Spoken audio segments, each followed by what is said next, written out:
So everyone knows that a professional level mirrorless camera is leaps better than a point and shoot phone camera because of course there's a lot more information and detail in the professional camera that you can manipulate later. But I wanted to make this video just for the fun factor of it. So I did just the bare bones basic comparisons between the iPhone 14 Pro and the Sony a7 IV.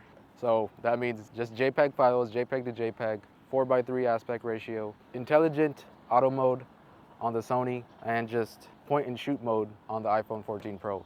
So what you saw there, and we'll see more of, was just me going around to nice photography locations and shooting photos just to see in which situation which camera does best. And as you might think, it's not the iPhone in all situations. And just from that little comparison at the docks, I honestly prefer the photos, the look of the photos from the a7 IV. The iPhone straight out the bat has better dynamic range, it has more saturation, it's generally warmer, and it just seems to have more sharpening and texture applied to it, which all of that makes for nice, even, balanced looking photos.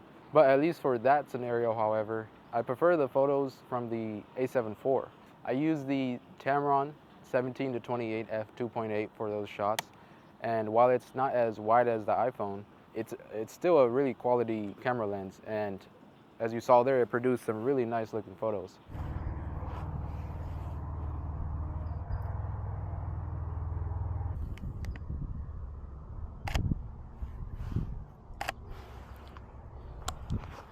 That looks really nice right there.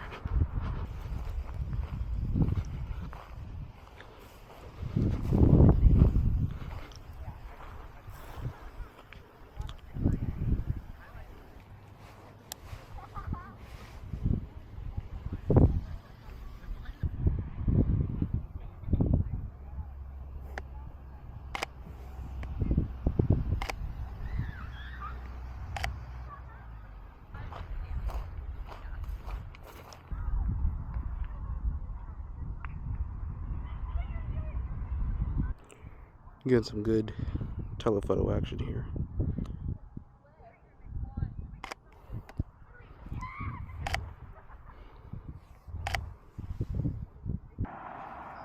Look at this view right here. This should be a great shot.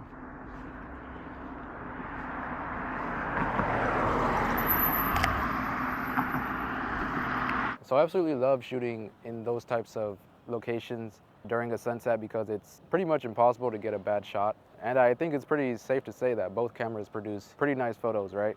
I use the Tamron 28 to 75 f2.8 for those shots just because I knew that the telephoto capabilities of that lens would come in handy, and they for sure did. And the story here is pretty much the same as the other location, which is that the iPhone produces better looking photos right out the gate. But you can definitely say, although it does look good with this, the saturation on the iPhone is very much turned up during a situation like a sunset.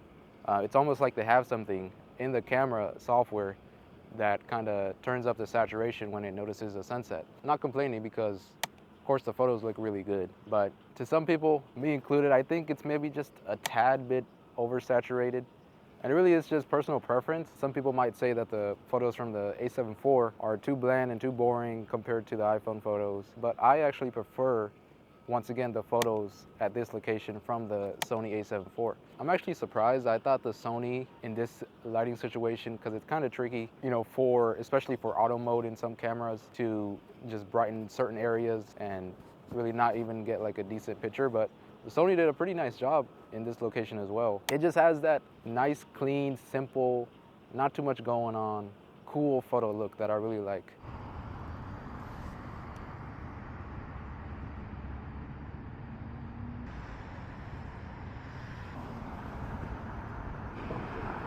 This actually looks really good.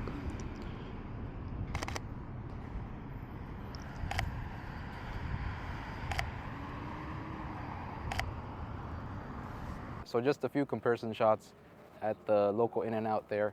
There's a lot to play with in terms of lighting at that location, so I knew it would be a fun place to shoot some photos. And although there is a dedicated night mode for this iPhone, I think the clear-cut winner in that location is the Sony. Now I get it, right? The night mode, it's there for a reason. but it just feels like, and it just looks like there's way too much going on. Like the phone processing is just doing way too much, and it just makes the overall photo look, I don't know, like a little messy, you know, very noisy and just very over sharpened it looked like. While the Sony produces, like I said, nicer, cooler, closer to reality, cleaner looking shots. Now, of course, there's hardware limitations, right?